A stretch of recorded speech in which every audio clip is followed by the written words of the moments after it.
अस्सलामु अलैकुम वरहमतुल्लाहि वबरकातुह। उम्मीद करता हूँ कि आप सब खैर व आफियत से होंगे। मैं मोहम्मद ख़ान आप तमाम लोगों का तहे दिल से इस्तकबाल करता हूँ अल-बुखारी यूट्यूब चैनल पर। मुहतरम नाज़रीन, आज की इस वीडियो में हम एक ऐसे अज़ीमुश्शान और जलीलुल क़द्र सहाबी रसूल की हयात मुबारका के बारे में जानेंगे जिन्होंने अपनी ज़िंदगी के अंदर दीन इस्लाम की खिदमत बहुत ज़्यादा की, दीन इस्लाम के लिए बहुत ज़्यादा क़ुर्बानियाँ पेश की, यहाँ तक कि बहुत सारे मसाइब व आराम से दो चार भी हुए। जी हाँ, आज के इस एपिसोड में हम जानेंगे हज़रत उस्मान बिन मज़ऊन रज़ियल्लाहु तआला अन्हु की हयात मुबारका को कि किस तरीक़े से आपने इस्लाम कबूल किया, इस्लाम कबूल करने के बाद क्या दुश्वारियाँ आपको सामने आई, किन मसाइब व आलाम को आपको झेलना पड़ा, ये तमाम चीज़ें। तो आइए हम जानते हैं हज़रत उस्मान बिन मज़ऊन रज़ियल्लाहु तआला अन्हु की हयात मुबारका। हज़रत उस्मान बिन मज़ऊन रज़ियल्लाहु तआला अन्हु का मुकम्मल नाम कुछ यूँ है: उस्मान बिन मज़ऊन बिन हबीब बिन वहब अल-जुमही अल-क़ुरशी। आपकी कुन्नियत अबू साइब है और वालिद गिरामी का नाम मज़ऊन बिन हबीब बिन वहब अल-जुमही अल-क़ुरशी है। आप साबिक़ून अल-अव्वलून में से हैं और उन 13 खुशनसीब लोगों में से हैं जिन्होंने सबसे पहले इस्लाम कबूल किया था। और कुछ रिवायतों में तो ये आता है कि 13 लोगों के बाद आपने इस्लाम कबूल किया था, यानी आप 14वें नंबर पर इस्लाम कबूल करने वाले शख्स हैं। इस्लाम कबूल करने की पादाश में अहले मक्का ने आपको काफ़ी सताया, आप पर काफ़ी ज़ुल्म व सितम ढाया। इसी के चलते जब पहली मरतबा हबशा की तरफ हिजरत की गई तो आप उस काफ़िले के अंदर शामिल थे और पहले ही मरतबा आप हिजरत करके हबशा की तरफ चले गए। वहाँ पर कुछ अरसा गुजारने के बाद ये ख़बर मिली कि अहले मक्का इस्लाम कबूल कर चुके हैं, मक्का के अंदर मुसलमानों के लिए हालात साजगार हो चुके हैं और वो अपने दीन की खिदमत और पैरवी अब कर सकते हैं। ये ख़बर सुनकर कुछ सहाबाए कराम वापस हबशा से मक्का की तरफ आ गए, लेकिन मक्का आने के बाद उन्हें असल हालत का इल्म हुआ कि उन्होंने जो ख़बर सुनी थी वो महज एक अफवाह से ज़्यादा कुछ नहीं। उसके बाद जब दूसरी मरतबा हबशा की तरफ हिजरत की गई तो उस काफ़िले में भी आप शामिल थे, कुछ अरसा हबशा में गुजारे, उसके बाद आप मदीना मुनव्वरा की तरफ हिजरत कर गए। हज़रत उस्मान बिन मज़ऊन रज़ियल्लाहु तआला अन्हु अपनी ज़िंदगी के अंदर महज एक जंग में नबी करीम सल्लल्लाहु अलैहि वसल्लम के साथ शामिल हो सके। और वो जंग आलमी इस्लाम की पहली जंग है जिसमें आपने शिरकत की और वो है ग़ज़वा बद्र। जी हाँ मेरे भाइयों, आपकी ज़िंदगी ने सिर्फ आपको ग़ज़वा बद्र के अंदर ही शामिल होने का मौका दिया और उसके बाद आपकी वफ़ात हो गई। हज़रत उस्मान बिन मज़ऊन रज़ियल्लाहु तआला अन्हु काफ़ी दिलेर और बहादुर इंसान थे।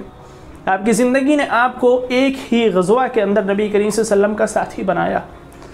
आप सल्लल्लाहु अलैहि वसल्लम के साथ आपने अपनी ज़िंदगी में सिर्फ एक ही जंग लड़ी और वह जंग है आलमी इस्लाम की पहली जंग ग़ज़वा बद्र, जिसके अंदर आपने काफ़ी बहादुरी दिखाई, काफ़ी जवां मर्दी से आप लड़े और अपनी दिलेरी और शुजाअत को साबित कर दिया। हज़रत उस्मान बिन मज़ऊन रज़ियल्लाहु तआला अन्हु की वफ़ात शाबान सन 3 हिजरी में मदीना मुनव्वरा में हुई। इन्ना लिल्लाहि व इन्ना इलैहि राजिऊन। आपकी नमाज़ जनाज़ा खुद अल्लाह के नबी सल्लल्लाहु अलैहि वसल्लम ने पढ़ाई थी। आप वो पहले मुहाजिर शख्स हैं, आप वो पहले मुहाजिर सहाबी रसूल हैं जिनकी वफ़ात मदीना मुनव्वरा में सबसे पहले हुई। और इसी तरीक़े से जन्नतुल बक़ीअ के अंदर सबसे पहले दफन होने वाले सहाबी आप ही हैं। अल्लाह रब्बुल आलमीन आपको आला मकाम अता फ़रमाए और जन्नतुल फ़िरदौस में भी आला से आला मकाम देने के साथ नबी करीम सल्लल्लाहु अलैहि वसल्लम का आपको साथी और हमनशीन बनाए, आमीन।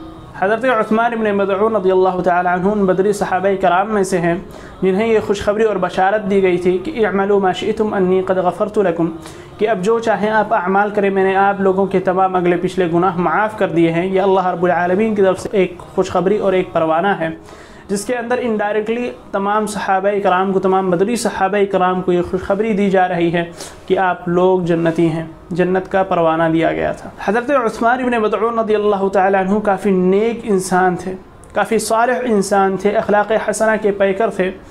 आपकी वफ़ात के बाद शराब हराम की गई थी, लेकिन आपकी हालत ये थी कि आपने जाहिलियत में ही ख़ुद पर शराब हराम कर ली थी। आपने अपनी ज़िंदगी के अंदर कभी भी शराब को हाथ तक नहीं लगाया, शराब पिया तक नहीं, और शराब की हुर्मत इस्लाम के अंदर आपकी वफ़ात के बाद आई। इसी तरीक़े से आप काफ़ी शर्म व हया के पैकर थे और औरतों से काफ़ी दूर रहा करते थे। ज़ुहद व वरा, तक़वा, परहेज़गारी, वफ़ादारी, वफ़ा शआरी, अमानत व दयानत, ये तमाम औसाफ़ हमीदा आपके अंदर कूट कूट कर भरी हुई थी और इन तमाम सिफ़तों में आप मुमताज़ थे। औसाफ़ हमीदा के एक रोशन मीनार और रोशन बाब थे। मुहतरम नाज़रीन, तो आज की इस वीडियो में हमने जाना کہ آخر کس طریقے سے حضرت عثمان بن مظعون رضی اللہ تعالی عنہ نے دین اسلام کی راہ میں پیش آنے والے تمام مصائب و آلام کو کتنی آسانی کے ساتھ جھیلا، کس طریقے سے آپ کو ستایا گیا، کس طریقے سے آپ پر ظلم و زیادتیاں کی گئی، اسلام قبول کرنے کی پاداش میں اہل مکہ نے کیا کیا اذیتیں آپ کو دیں، اور آپ کس طریقے سے ثبات قدمی پر قائم رہے، دین اسلام کے لیے کتنی قربانیاں آپ نے پیش کی۔ یہ تمام چیزیں آج ہمارے سامنے ہیں، بس ضرورت اس بات کی ہے کہ ہم ان تمام چیزوں کو سمجھیں اور اپنی زندگی کے اندر اسے نافذ کرنے کی کوشش کر سکیں، تاکہ ہم بھی ایک کامیاب انسان بن سکیں اور ہمارا بھی شمار اللہ کے نیک بندوں اور اللہ کے ولیوں میں ہونے لگے۔ اب آج کی اس ویڈیو میں آپ تمام لوگوں سے سوال یہ ہے کہ حضرت عثمان بن مظعون رضی اللہ تعالی عنہ کی وفات کب ہوئی؟ اگر آپ کا جواب صحیح رہا تو انشاءاللہ آپ کے حوصلہ افزائی کے لیے ہم آپ کے جواب کو اگلے ایپیسوڈ میں ڈسپلے پر شو کریں گے۔ اور جہاں تک رہی بات پچھلے ایپیسوڈ کے سوال کی، تو جنہوں نے صحیح جواب دیا ہے اس کا وہ یہ رہے، اور پچھلے ایپیسوڈ کے جو بیسٹ کمنٹ ونر ہیں، جنہوں نے سب سے خوبصورت کمنٹ کیا ہے، وہ یہ رہے۔ اب اس ویڈیو میں یہیں تک، ملتے ہیں اگلے ویڈیو میں ایک نئی صورت کے ساتھ، ایک عظیم الشان سیرت کے ساتھ۔ جب تک کے لیے آپ لوگ اپنا خیال رکھیں، سرکشت رہیں۔ اللہ رب العالمین سے دعا ہے کہ اے اللہ تو ہم تمام مسلمانوں کو صحابہ کرام کی حیات مبارکہ کو اپنی زندگی میں لانے کی توفیق عطا فرما۔ آمین ثم آمین۔ والسلام علیکم ورحمۃ اللہ وبرکاتہ۔